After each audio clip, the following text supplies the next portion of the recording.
đốc này lại của thằng Trung Quốc nó quản lý cơ. Nên là mình phải cấm của mình thôi. Cũng như kiểu thằng Trung Quốc nó cấm của nó làm gì có Facebook.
Này chắc chỉ một lúc nữa là mình chạy thôi, lắng này chỉ một lúc là mình chuồn.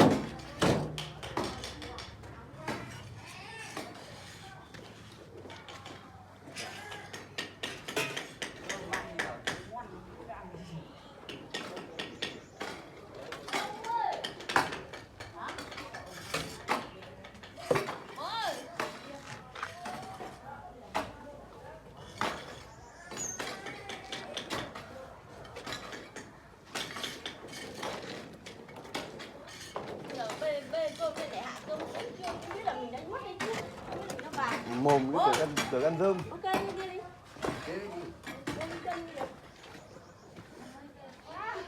Ra đây mà làm đi, không chưa được tôi nói.